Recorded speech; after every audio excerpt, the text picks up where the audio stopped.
with our thank you prayer. And then after that, the distribution of your executive award. Sorry po. And then after that, we have a little team game. I'm hoping matapos natin yun bago aalis na ng aking opisina niya.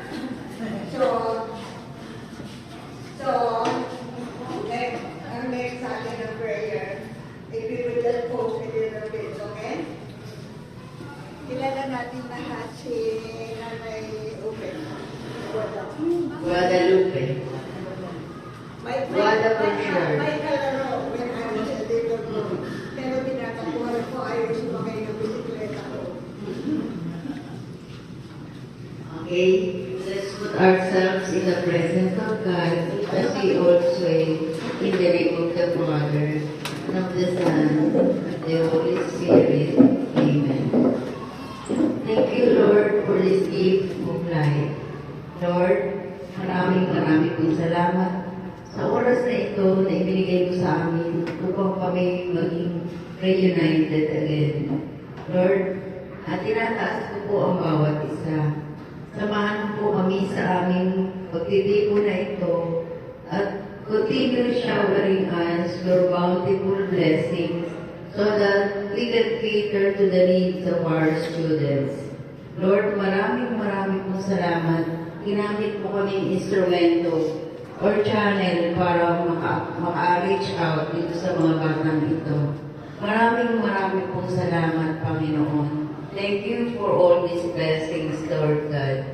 May the love of God enfolds us and His presence watches over us. Lahat po ng ito ay aming samot-dalangin sa matamis na pangalan ng aming Panginoong Jesu Cristo, who lives and reigns with you forever and ever. Amen.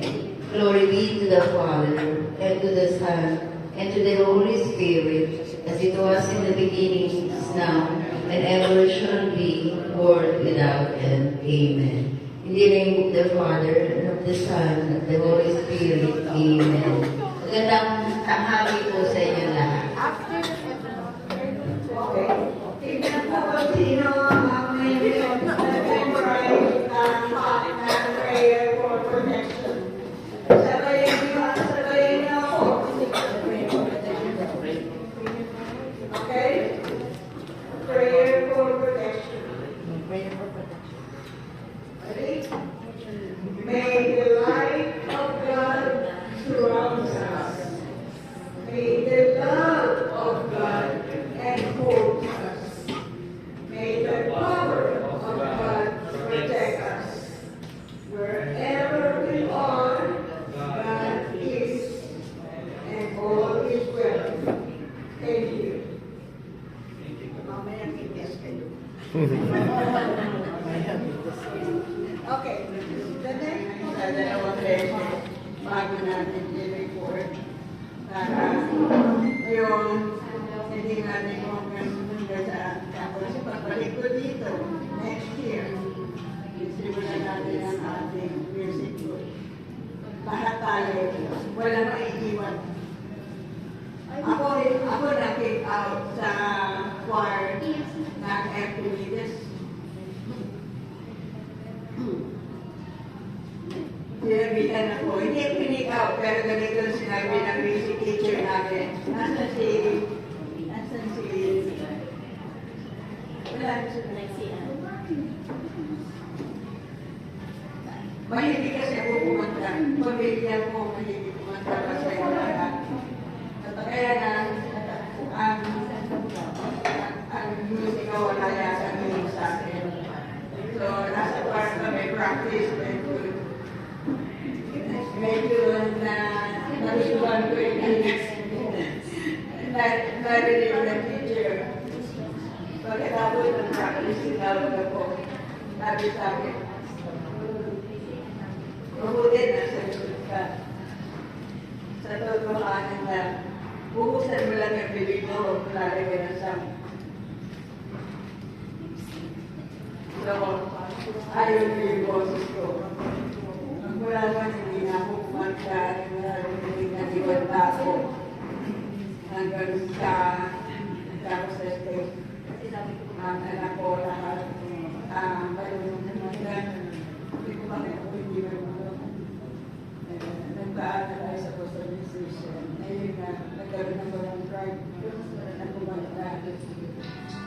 sabi, lahat tayo po pwede kumanta.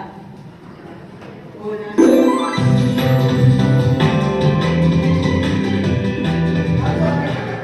Mami ko meron. Una,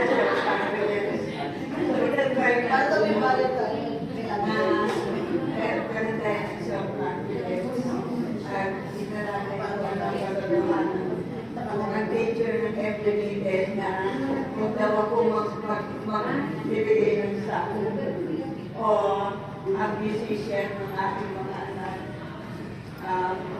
Alam niyo, nakita niyo na bunso ko is a professional musician. Nag-perform siya and everything. Lahat ng anak ko puro kumanta. Ako, maganda yung kaya sa lahat. Ako, natatakot ang mapaya ang mga tao kilala ko. Ako hindi nahiya sa dito. Pero ayaw ko mapaya ang kaibigan ko si Edith June. Hindi mo marunong kumanta bago makanta. Ang lesson ko nga, nanggaling sa Benitez Elementary School. Sabi niya, sama ka pa rin sa kwan. Pero kung marin ang boses mo, umalit na lang ako. Pero, let's try it, okay? Because I believe that music and dancing is part of our beautiful world. Pag naluluto ka, pwede ka pumunta. Pag matanda ka na, magsayaw is a better form of exercise dahil hindi ka magkabayad sa gym. Sasayaw ka na ma-exercise. Okay? So, we will try to do A with a couple of practice bago tayo mag-paragod. Okay? And now is cake eating. Lahat ng tira, kung yung magbabaon, kasama ng cake. Okay? So the next talk is going to be happy birthday to you. Itong cake na to, happy birthday, pati mga parents